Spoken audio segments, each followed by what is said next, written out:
Welcome everyone to the session, Tips and Tricks for the Tech-Savvy Teacher.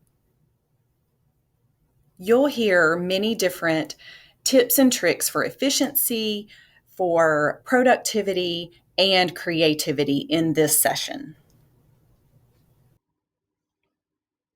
When you're working with images, there's nothing more helpful than knowing the tips and tricks that will allow you to get your image looking as high quality and with the color and brightness that you need it to be.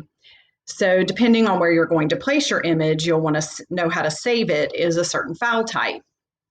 But one really helpful trick that all teachers must know is how to take a snapshot. So we're going to start with that one. So a lot of times if I'm just trying to gather up some images, maybe I'm building a page in Schoology or I'm on a website or I'm creating a handout or like a newsletter, then I might go into, say, PowerPoint or Google Slides, and I just fill a slide with a bunch of different clip arts or different images, and then I fix them the way I want them to look, and then I take a snippet.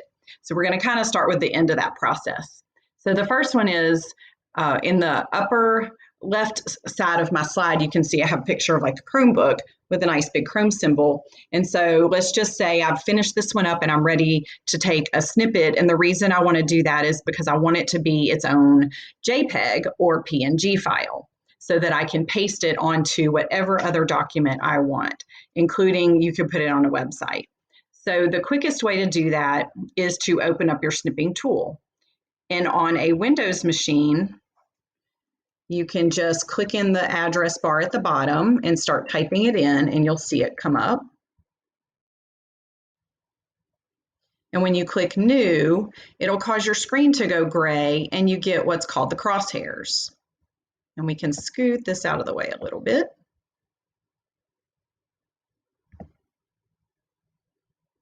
And we're going to click, come down, and drag, and then deselect. And I think my video froze while I was doing that. That's just part of doing a recorded screencast.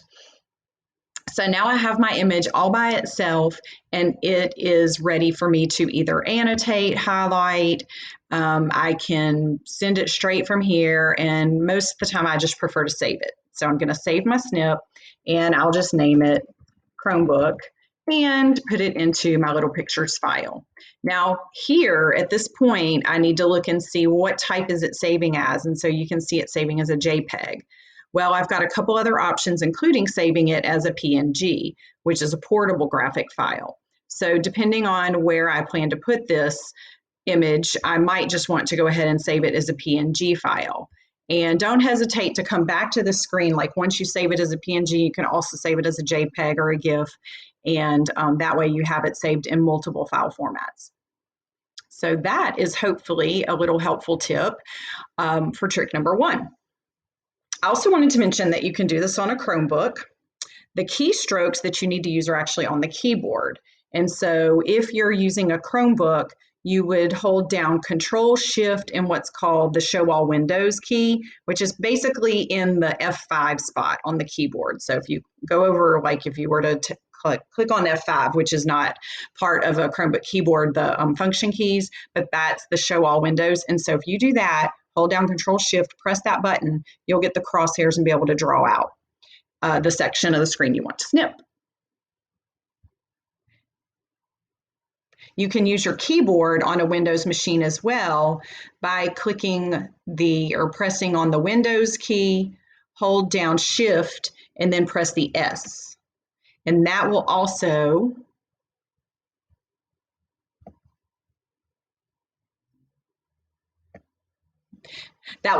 give you the option of the crosshairs and the grayed out screen. And I just snipped a piece of my screen here. Now, what happened to that is it went onto the clipboard. And so that's temporary storage space. So what I now need to do is give my image a place to go. So I'm just going to create a new slide here.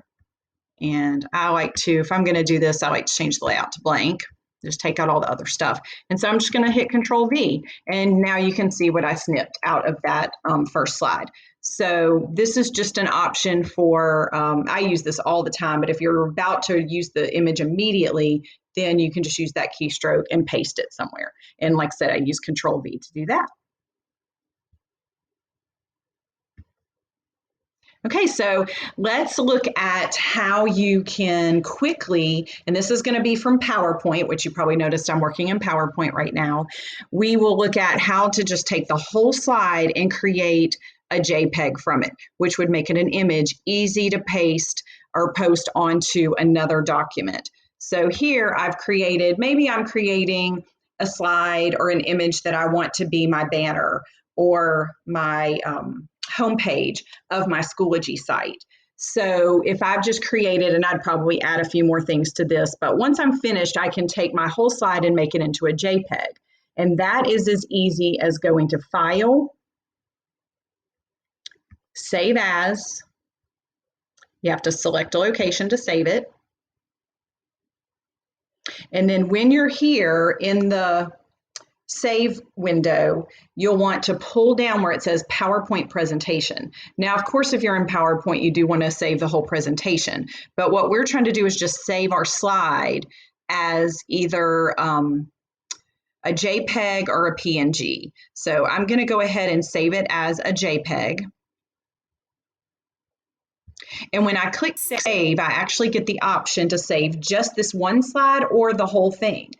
Now, there are times you may want to just go ahead and save the whole presentation. I'm really using my slides to demonstrate for the video, but so I'm just going to do just this one. But PowerPoint will actually save all your slides at once to JPEGs, which makes them into their own little picture images.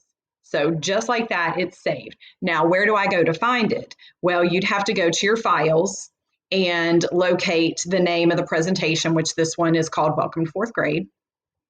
And so my image will now be there and I can use it wherever I need to. All right, so hopefully that's a helpful tip. It's always a good idea to know how to snip portions of your document that you're working on, if you're using images, and especially if you're out on the web, because you can use screenshotting anywhere. All right. So the next one is kind of fun, and this might be something you don't even realize PowerPoint will do.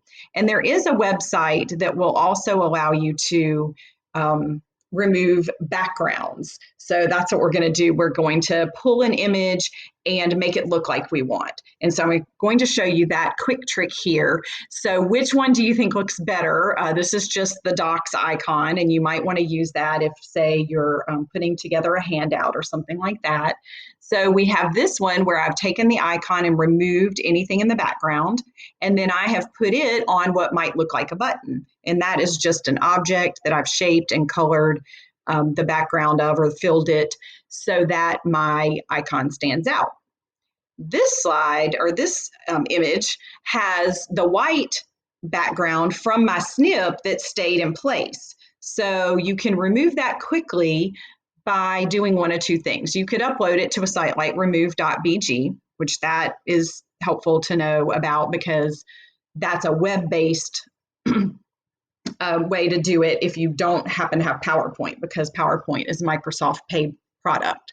But instead of having it look like this, we can make it look like this. So let me show you a sample of how that's done. And this is going to be a little bit of a different type of picture editing, but I actually used an image that I took with my cell phone, and you can see that it looks pretty bad. It's very dark and there's a lot of stuff going on in the background. And so maybe I want to just fix up my image and leave the background in place, or maybe I just want to pull the object, the main object, which is my son, who's in a baseball outfit, out and pull everything else or remove it. And so this is such a fun thing to do. Now, it takes a little patience, I will tell you, but to first get the image to where it looks good, let me show you a couple of tricks there. So we take the image and we need to click on Picture Tools Format. And when we do that, we see a lot of options up here in the top. Now you can play around with the different picture styles, and that's really fun too, to give it like a frame or a little bit of a blur on the edges and things like that. There are also artistic effects, which, oh goodness, that is a whole nother lesson in itself. But where I usually start is in the corrections.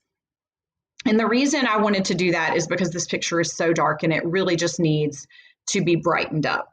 So once you hover, you don't even have to click on anything because it will adjust the picture, but you can hover over each of these in the drop down, and I think the drop down is recording on my screen, but I have a drop down and I'm just hovering over each one, and you can see the picture brightening up as I do this, or darkening. Okay, so that picture was pretty dark. It needs a lot of help. And so this is how it looks once I've brightened it up over here.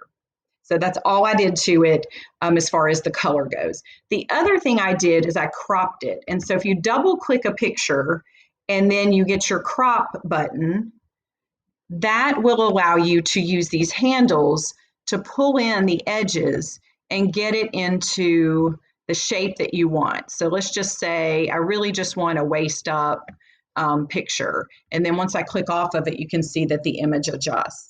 All right, so how did we get the picture to this?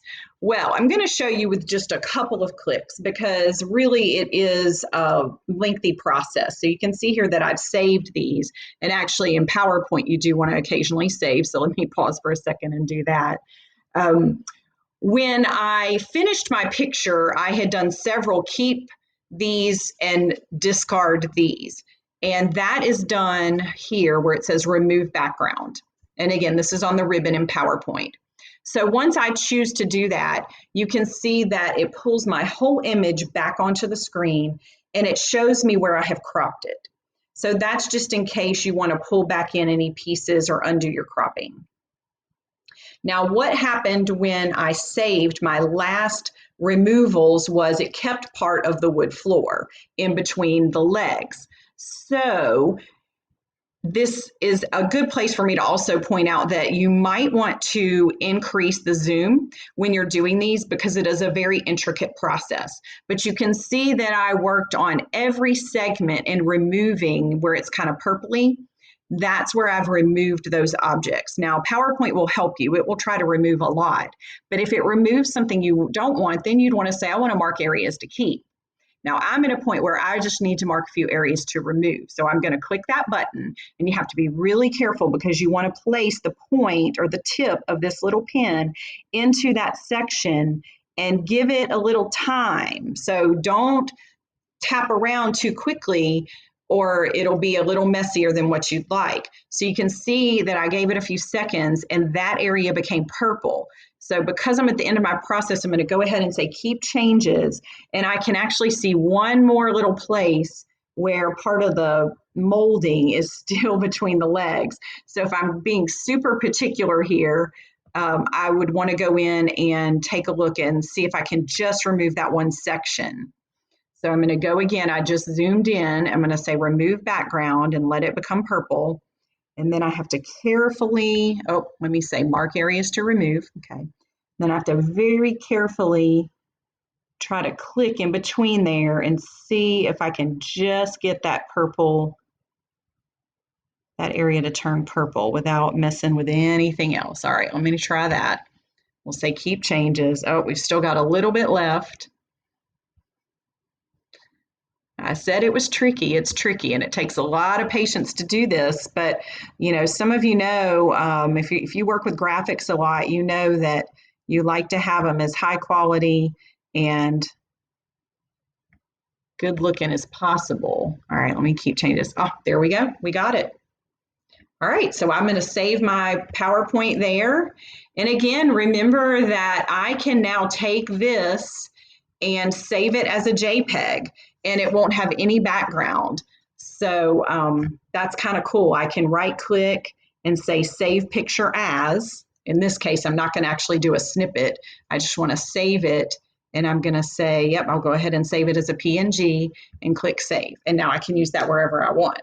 So we can take our little baseball player and maybe put him on a picture of Fenway Park and make it look like he was there. All right, so that wraps up our section on images. If we want to take our link here and have it as a live link, then we can do that pretty quickly. If we need to select the actual URL, then we just do Control-C. and then we're going to do Control K, and that pops up our window to do the hyperlink, and then we can do Control V and then hit enter. So all of that I did on my keyboard once I had my URL selected, and now you can see here that it's a live link. Guess what? You can also do that with pictures. So let's just say that I want my image here to take me straight to the website. Then I can do the same thing. I hit Control K, my URL is still copied, so I do Control V, enter, and just like that, my image is now a hyperlink out to that website. In this section, we'll take a look at how to keep organized, whether you're in your Google Drive, whether you're out on the web doing research, or you're putting together a presentation. One thing I have found to be super helpful is to have my bookmarks bar nice and organized. So we'll just take a look at a few things that you can do quickly to get started and then how to add to it over time. So the first thing is to know the star. And the star is where you can quickly and easily mark something as sort of a favorite. But what it will actually do is give you quick access to your bookmarks bar. So let's just say, for example, I have found a really cool site and I want to store it. Maybe I'm doing research or curating resources for an upcoming project. So let's just say I have found a site and I want to save it. So I'm going to click on the star and I'll say add a bookmark. Now it gives it a name, and I can keep that name if I want to, or I can give it the name I prefer.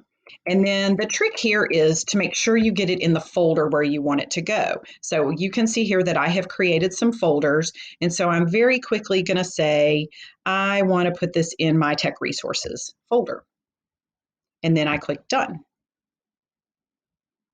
Now when I hover over one of my folders and click on it, I'll see a drop down. So anything and everything that I have saved in my folders shows up. And so here in my tech resources is my newly found site, Kawa, that makes QR codes.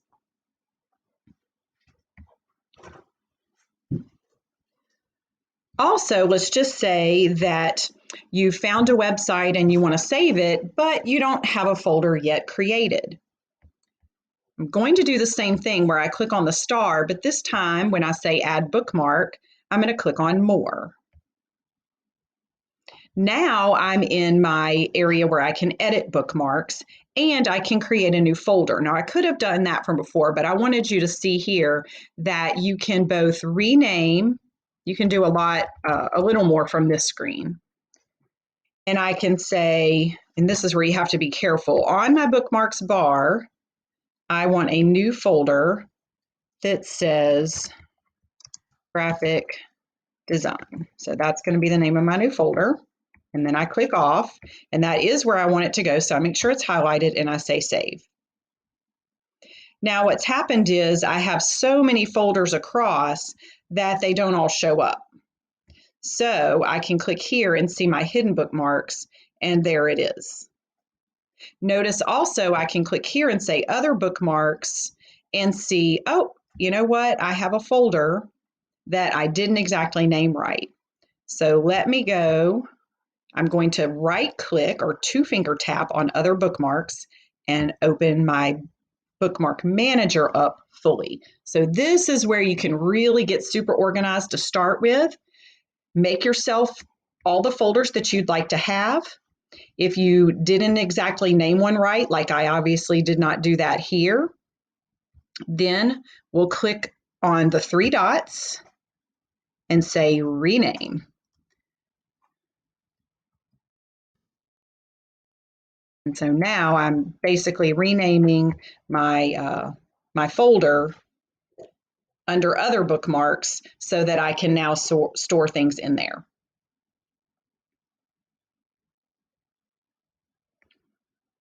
When you click on a folder over here on the left-hand side, everything that you have in that folder will drop down.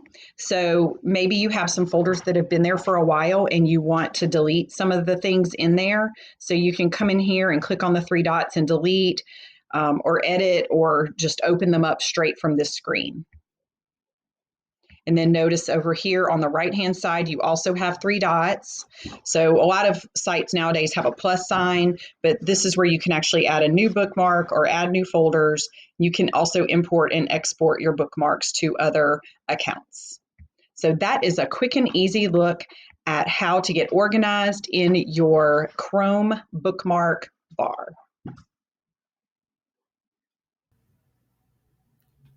This part of the class is going to focus on some tips for security and safety. When you're online and you're using Google Chrome or signing into a Chromebook, sometimes you can sign in and forget to log off or sign out or make sure that your account got closed. So the first thing I want to show you is how to get to your information via the waffle. So we'll click here and we'll go to our account. On this screen, you'll see the option for security. And if you'll click there, you'll be able to scroll down and see any recent activity and be able to review it. These are all incidents of me signing in to Chromebooks in various places. You can scroll down and see all times that you gave access to another site or signed in.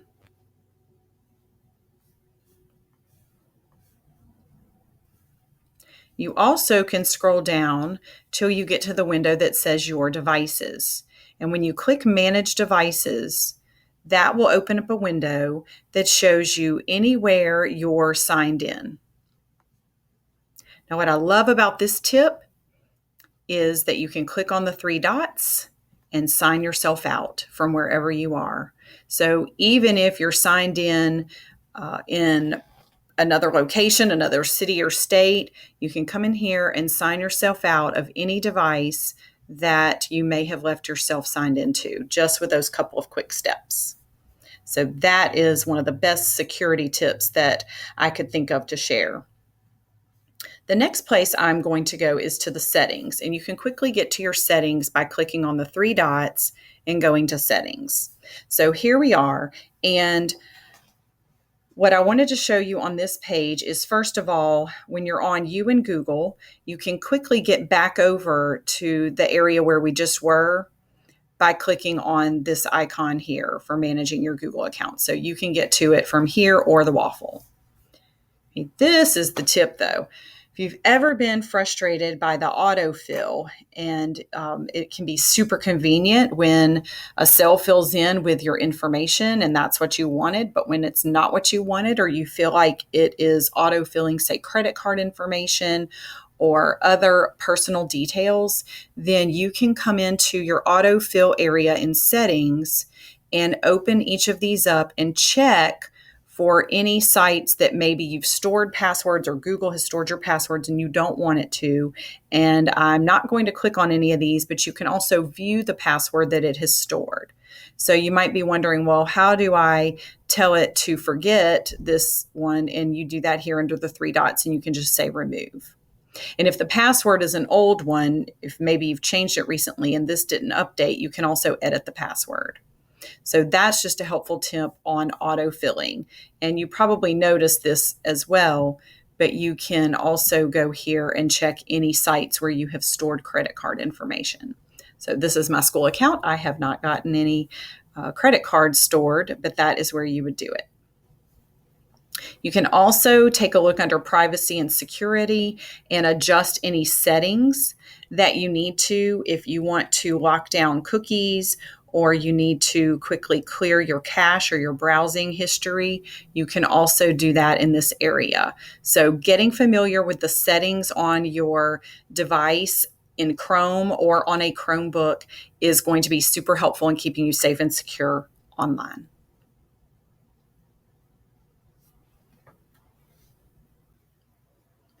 In this final piece, we will focus on how to keep up with the latest in education and technology. And the perfect way to do that can be to develop a digital PLN or professional learning network. And then if the focus is, of course, strictly on technology, or that's your line of work like me, then you might even have a tech PLN. So I've created a sample just using Wakelet, which is a great resource for curating content from the web. You could also maybe do your PLN in Twitter or even just a Google Doc. And a great way to start your PLN is just to create that folder on your bookmark so that you can start collecting resources there. So creating a Wakelet is pretty simple, and you'll see that I've started with a few resources that I'm going to highlight during this section. And just to get started, my suggestion is if you're a Google school system or school, then for teachers to continue learning, I have two suggestions. The first one is Google developed an Anywhere School so that teachers could continue learning. And this one, actually, the next one coming up for North America is June 22nd. So just knowing that Google has this Anywhere School is helpful. And so I can quickly add that to my bookmarks,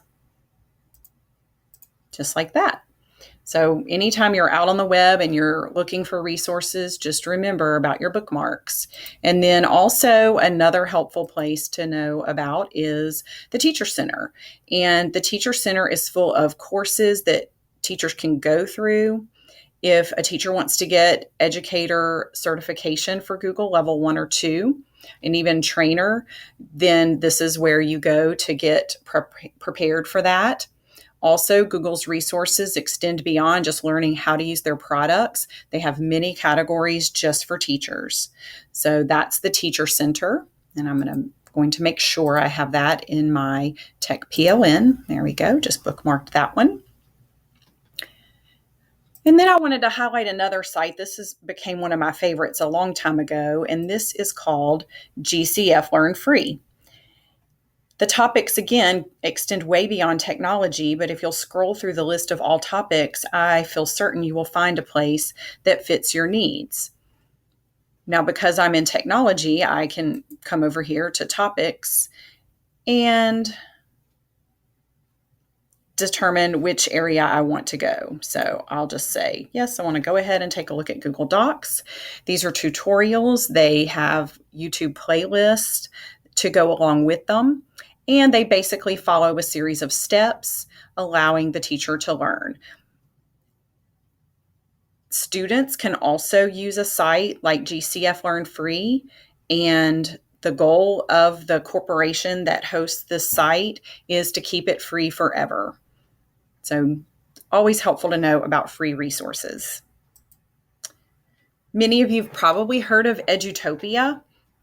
And this is a site sponsored by the George Lucas Educational Foundation. It's been around a long time. And again, they have a list of topics for all things education. If you click on the technology integration topic, of course, you'll get articles all related to technology. And I want to add this one to my bookmarks up here. Even though I have my Wakelet, I'm still going to go ahead and collect. So I think it's helpful to have those quick tips for curating content anytime you're searching. All right, so that's Edutopia, another great resource out online. Tech and Learning is basically an e-magazine. There is a physical magazine that many of you have probably gotten in the mail at some point during your career, but there's also a website. And I love their how-to page. Anytime something new or innovative comes along, you're like, I want to know how to do that. Well, Tech and Learning often will have the how-tos to do those really cool tricks that you might see others doing. All right, so bookmark Tech and Learning. Notice my folder stays up there every time I grab a new resource or click on the star. So that's helpful too. Just go ahead and get all the ones you want right away. And last but not least, Simple K-12 is a site that is a paid resource, but if you want to be a member, but they actually offer a free membership that can be really helpful. They will, of course, try to get you to join. So if you wanted to join, you could. It's a little expensive, But again, there are plenty of webinars offered for free that you can go to, even if you just have a login under that free version.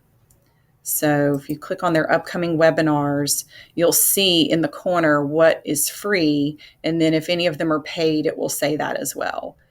And you can register for these. There are several coming up. There's a couple that are members only.